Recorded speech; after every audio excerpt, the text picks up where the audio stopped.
رحیم یک نعبد و یک نستعین۔ میں گزشتہ جو 8 فروری کا الیکشن ہے اس کے بعد بات نہیں کی، بات اس لیے نہیں کی کہ بات نکلے گی تو پھر دور تلک جائے گی۔ میں نے بہتر سمجھا کہ اس کو اوائڈ کیا جائے اور سیر و تفریح کے لیے نکل جائے۔ تو میں یہاں کرگی کے یہ پیچھے آپ کو نظر آ رہے ہوں گے شیلٹ ہے، جو شیلے کہتے ہیں، بیسیکلی یہ ہوٹس ہیں جو پی ایف آر نے بنائے ہوئے ہیں انٹرٹینمنٹ لوگوں کے لیے۔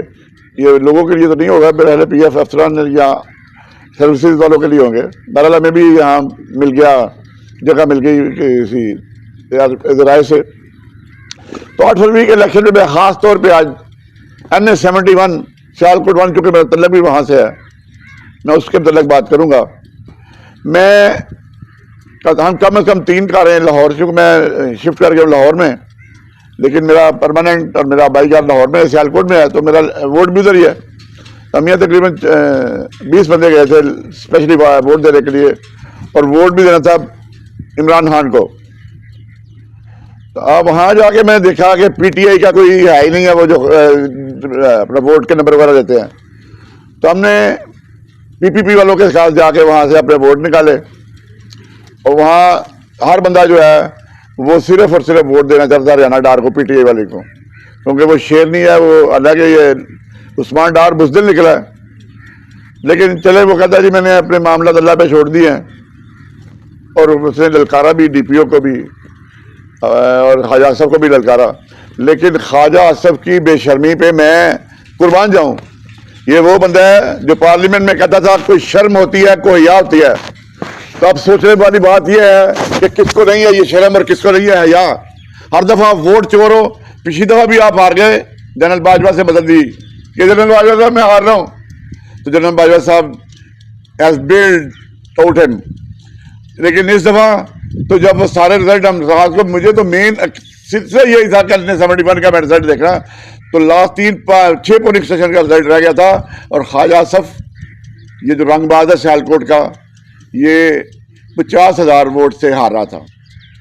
مجھے رنگ باز پہ یاد ہے، انہوں نے ایک سیالکوٹ والوں نے گانا بڑا ریلیز کیا ہوا ہے کہ ووٹ چور ووٹ چور ووٹ چور۔ تو مجھے بڑا دکھ ہوتا ہے کہ خواجہ اصف کا جو والد تھا بڑا ڈیموکریٹک تھا، ہر دفعہ ہارتا تھا بیچارہ، صرف ایک دفعہ 1985 میں جیتا ہے، ہمیشہ سینٹ میں ہی آتا تھا، لیکن اس بندے کی گریسی وہ کم از کم ریگنگ تو نہیں کرواتا تھا۔ اس لیے جناب جب یہ 50,000 ووٹ سے ہار رہا تھا تو ٹی وی کو انٹرویو میں کہتا جی آپ کو بڑی جلدی ہے رزلٹ دینے کی، رزلٹ تو مجھے کل دوپہر تک مل جائے گا۔ یہ رات کے پچھلے پیر کی میں بات کر رہا ہوں۔ اس کو پتا تھا کہ میں مینج کر لوں گا، اس کو پتا تھا کہ میں جیت جاؤں گا، ڈی آر او اس کا، آر او اس کا، ڈی سی اس کا، ایس پی اس کا۔ تو اس نے تو یہ جمہوریت کے ماتھے پہ یہ اس نے کلنک کا ٹیکہ لگا دیا ہے۔ ہر دفعہ ہارتا ہے، ہر دفعہ ہارتا ہے، اور ہار کے پھر وہ ووٹ چور ووٹ چور، خواجہ اصف ووٹ چور، پھر وہ یہ نعرے لگتے ہیں۔ پھر آج کل نیا نعرہ لگا ہے رنگ باز خواجہ اصف۔ میں تو رنگ باز نہیں کروں گا، میں تو اس کو کہوں گا جیسے بندے نے فرونیت پھیلائی ہوئی ہے سیالکوٹ میں۔ ایک جگہ گیا، لوگوں کو کہتا ہے میں آپ کے جائز کام بھی کروں گا اور ناجائز کام بھی کروں گا۔ تو جس بندے کی کوالٹی یہ ہو، جس بندے کا مائنڈ سیٹ یہ ہو، اس اسمبلی میں جا کے ٹریکٹر ٹرالی کے علاوہ عورتوں کی عزتیں اچھالنے کے علاوہ یہ کر کیا سکتا ہے؟ میں اس کے متعلق اور بہت کچھ بولنا چاہتا ہوں، لیکن میں اس لیول پر نہیں جاتا جس لیول پہ یہ گفتگو کرتا ہے۔ ریانہ ڈار کل بھی جیتی تھی، ریانہ ڈار آج بھی جیتی ہوئی ہے، ریانہ ڈار پھر بھی جیتے گی۔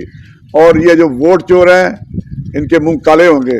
یہ جب یہ معاملہ ٹربیونل میں جائیں گے، جب فارم 45 کی گنتی ہوگی، کہتا جی میرے پاس تو فارم 45 ہے ہی نہیں، میں تو لیا ہی نہیں ہے۔